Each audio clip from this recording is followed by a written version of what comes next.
Hello. I have no idea if you can hear me. I have no idea if any of this is working. But hi. My name is Kat, as you probably know, since we've been having class with each other for a little bit now. This is not going to be coherent, just a heads up. I am going to present to you my inspiration project. I hit the wrong button, I think. No, I did not. I did not hit the wrong button. Un momento, por favor. Alrighty, found it. I'm back. Hi. As you can kind of see, it's a bit chaotic, which was the point for this whole thing. I like to take a lot of inspiration from Gothic literature. I took a semester on it when I was in high school. There's something about dissecting the human psyche that I find very fascinating, especially when it comes from a place of horror. I think it might be because when we look at the mythologies from all around the world, they tend to reflect not only a culture's desires, but also their greatest fears. And so when we look at things like The Strange Case of Dr. Jekyll and Mr. Hyde, which this piece is based off of, specifically the musical, because I was listening to it when I drew this, but also the book itself. During that time period, there was this, people were starting to finally think about, what is divine and what is animal? And this sort of duality between good and evil. And as the sciences were getting more developed, we kind of start seeing these pieces, as well as things like Dracula and just some other things. The scrawling is supposed to be nonsense. You can kind of make out the writing back there. That's just stuff that I wrote to be insane. I wrote it at like 5 a.m. So if you want to try to read it, you can. I have it saved in a Word document and I can share that in Canvas. This is also a quote from the musical. It's called The Facade. There's this whole musical number talking about Upper London and how all the houses there, on the front of it there's this facade, and on the front of all the people that live in them there is also a facade. What's behind the facade? Smash cut to a wealthy Victorian party where they are all just talking terrible gossip about each other. And I don't know, I just find it really funny. I realized I didn't explain that very well. It's funny, it's clever, it really does set up the rest of the show, right? None of these people are inherently good people, like whatever that means. They're cruel. Please put on the original cast recording. I cannot give it high enough praise. It looks insane. I wanted it to. If I am the chief of sinners, then I am the chief of sufferers also is a direct quote from the book itself. I took a lot of inspiration from the musical, mostly just because I was listening to it while I was drawing, but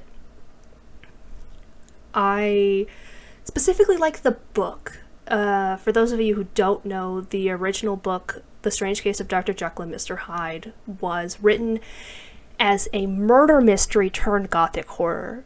So you have things like Sherlock Holmes and those types of literary pieces being done during this time. Go in thinking that you're going to get this murder mystery, and you kind of do, but the answer is a much deeper look into people. I did not want to do this like black smudge. Like, I feel like this is very cheap. This isn't what I wanted to do at all. What I wanted to do was have the drawing and then one half literally have it peeling the skin and the muscle and the tissue back and then show like teeth and a whole eye and bone and that sort of thing. Because what I really like to do in these is peel back the layers of people. Figuratively. I meant figuratively. I feel like you knew that, but I feel the need to clarify that I meant that figuratively. Because it's very easy to take things at face value, which can be useful in certain circumstances. But humans and societies in general are very complex, and the answers to questions, obviously, especially like problems, tend to be just as complex as the people involved in them. My goal for this class, I have this particular idea. I actually have 2 ideas. I have just forgotten the other one that I had. But one is basically this guy breaks into these people's house, and instead of taking things, and he's rather cordial, and he's like, yeah, so I'm a vampire, and I just need some of your blood. Like, we're just gonna do this real quick. I've got all the safety equipment. Like, we'll be fine. And, like, he pays them, and it's this kind of bizarre thing of looking at if these movie monsters were civilized to an extent, and it's like, what do circumstances lead to, and that sort of a thing. I remembered what the other thing was that I wanted to write. It's an image description.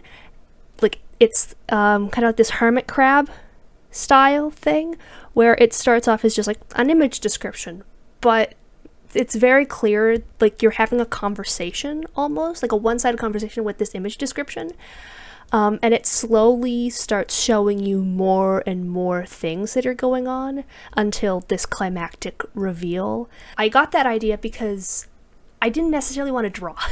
I love painting, but I'm not necessarily good at it, and I can't necessarily get what's in here out. And I was like, oh, well, what if I had just described the image, and it snowballed out from there.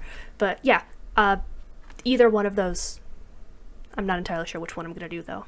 But yeah, this is pretty much it. Oh, I guess I forgot to mention this. I Need to Know is not the opening number. I Need to Know is Jekyll's opening. It's his I Want song, basically. And he talks about all of these things. Like, he needs to understand how humanity works. It's very... I don't know even how to describe it. Honestly, I could describe it, but not in a video of this design. If you want to listen to me ramble on about different iterations of the strange case of Dr. Jekyll and Mr. Hyde, please let me know. I would love to. But yeah, there's just no time or space in this particular presentation. Jekyll and Hyde really is it's an allegory. The original story is an allegory, and so when people take that kind of character and give them a personality that you can actually follow, it's just fun to look at. Anyway, yeah, that's it. Thank you for looking at my thing that I made, and I look forward to seeing all of yours.